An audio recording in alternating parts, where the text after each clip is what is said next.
Welcome to the Retiring Canada podcast, where our mission is to educate and empower you to make the most informed, rational, and productive financial decisions. Hosted by certified financial planner, author, and chartered investment manager Michael Isbister, you'll go behind the scenes to uncover the tips and strategies to help you invest smarter, optimize your retirement income, and reduce the amount of tax you pay. Michael is an investment advisor with Fundamental Wealth, a trade name of Harbourfront Wealth Management, an IROC dealer. And now, here's your host, Michael Isbister. Hello everyone, and welcome again to the Retiring Canada podcast. In today's episode, we're going to discuss downsizing in retirement. Specifically, I'm going to chat about the reasons retirees downsize, the common factors to consider regardless of your reasoning, real-world scenarios we have helped with in the past, the importance of taking your time, and lastly, as always, a few action items for you to consider.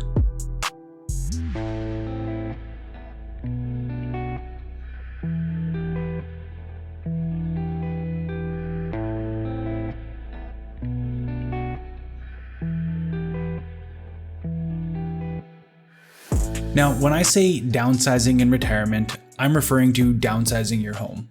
Whether that be a physical reduction in your actual square footage, or perhaps moving regions or provinces where you get a little more bang for your buck per square foot when you buy a home. For some retirees, this choice may be driven by a financial motive.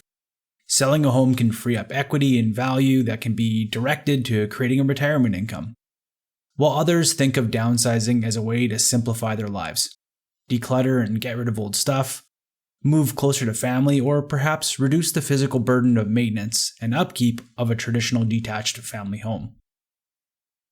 Whichever camp you find yourself in, whether it be freeing up cash flow for retirement income or the desire to simplify, there are some commonalities you'll want to be aware of that could have an impact on your decision.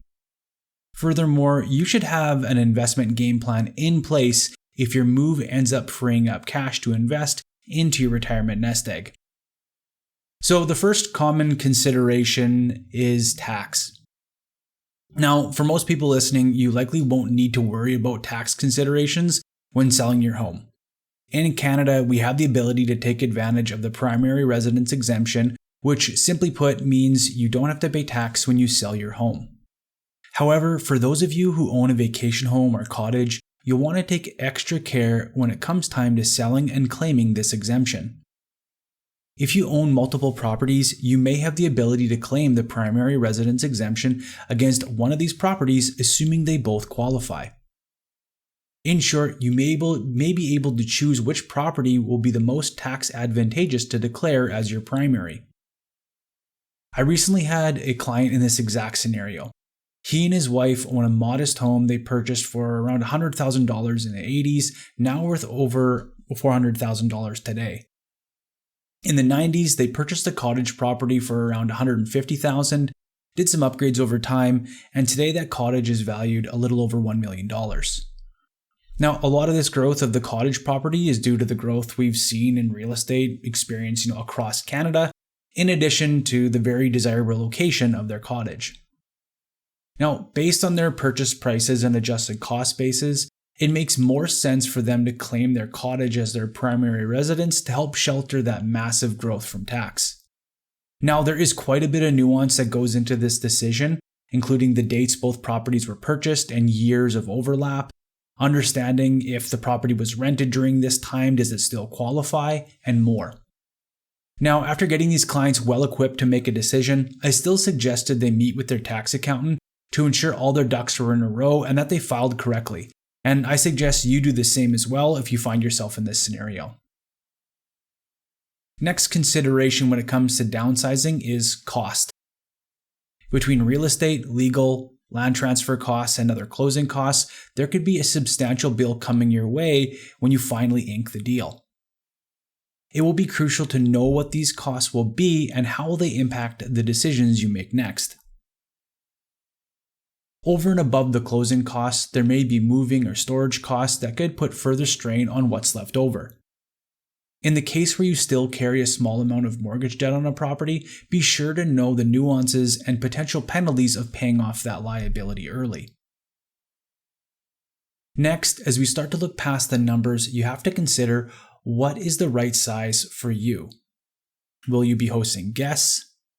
Is there enough room for all your stuff, or is your plan to declutter and get rid of some stuff? Do you have grandkids and want to, have a place for them to mess about? Is there room for your hobbies or to do exercise? Or, do you need a yard for your dog to roam about? You will know what's right for you, but be sure to run these scenarios through your mind and really try to conceptualize what it will look like and feel like. In line with the right size of space is to also forecast what things may look like as you age. Making this switch to begin with is, a little bit overwhelming for some, and chances are you may want this to be your last move. If that's the case, you need to think about mobility and location to essential services like grocery stores. There may be a time where stairs may be an issue, or perhaps night driving isn't suitable anymore. It may seem strange to some to think about these kinds of things in advance, but for most listening who have watched and helped their parents age, you know how important this kind of planning is to aging in place. I have to say, one of my best friends, same age as me, is already thinking about this. He and his wife built a beautiful home and constructed it with the intent of this place being their truly forever home. He is an engineer, so it would make sense if you met him. And no offense to engineers out there who are listening, but if you listen to his logic, you would probably agree. And I just hope for his sake and for people think like that, there's some robots in the future that will cut his grass and shovel his snow and do all these things so that they can continue to age in place. Anyway, another consideration when downsizing is renting rather than owning. Now, for most listening who have owned a home their entire lives, the thought of renting seems completely out of the question. But there are some scenarios where you may want to consider this. First off, if you find yourself relocating to another city or province, it would be wise to live in that city for a few months before putting down roots. It's cheaper to pay the moving company again than it is to pay the closing costs on a property in an area that you no longer want to call home. Second, maybe you want the flexibility for a few years, assuming you're in good health. Not being tied down to a property does have its perks, but I understand completely that stability around retirement age is really the goal. Regardless, I think weighing the pros and cons of owning and renting is worth a thought. The last consideration is making an overall plan. Here are some common scenarios I come across with retirees and this decision. First off, many retirees don't want to be rushed out of their house as they downsize or, change to a new property. If that's the case, there may be some financial constraints that could make this a juggling act. Now, in a recent scenario, I had a client search for a new property and make an offer before even listing their existing property. Once their offer was accepted, the rush was on to get their existing home listed and sold. In their case, this worked out pretty well. They made an offer on the condo and pushed the possession date back 60 days. They then listed and sold their home and negotiated a possession date 14 days after they got possession of their condo, giving them 2 weeks to move in. However, they had to carry 2 properties simultaneously for this period. Now, for these clients, they had a substantial non-registered holding account where there was very minimal capital gains attached, so they were able to self-fund the property purchase without traditional financing. However, you may find yourself with a substantial retirement nest egg, but it's completely trapped in a fully taxable RRSP or LIRA. If this is the case, you may need to consider bridge financing or negotiating property conditions between your purchase and sale that would give you time to move between properties as seamlessly as possible. Now, for other retirees, a downsize might represent a substantial amount of additional cash left over after the new property is purchased. If this is the case, understanding the best accounts to utilize and optimal investments to use in each of those accounts will help to secure your retirement, optimize your income, and minimize your taxes. Now, making the move from a house that you've created years of memories in, really isn't an easy decision. And in my experience advising clients, it can take years from concept to reality. Good planning takes time. And with that, you can ensure a well thought out life transition as you prepare for the next season of your life. Okay, so that will do it for today's episode. Here are your action items. First off, if you've been considering a move in the future, start the conversation today.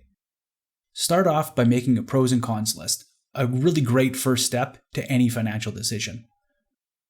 Next, consider the benefits of renting first, before jumping to the conclusion of owning.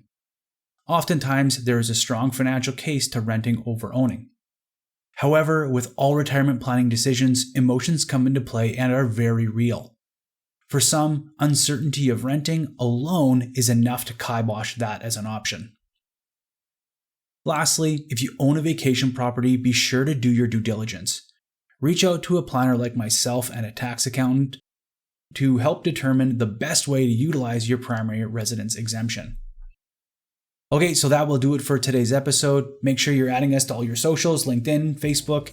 For all the links and resources discussed, please check out show notes and visit our website. If you're enjoying the show, please subscribe and leave us a 5-star review in your favorite podcast app.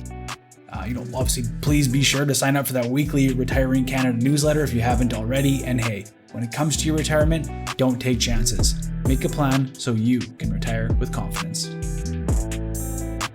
All comments are of a general nature and should not be relied upon as individual advice.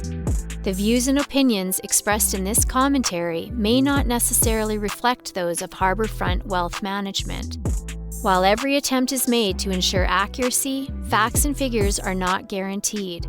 The content is not intended to be a substitute for professional investing or tax advice. Please seek advice from your accountant regarding anything raised in the content of the podcast regarding your individual tax situation. Always seek the advice of your financial advisor or other qualified financial service provider with any questions you may have regarding your investment planning.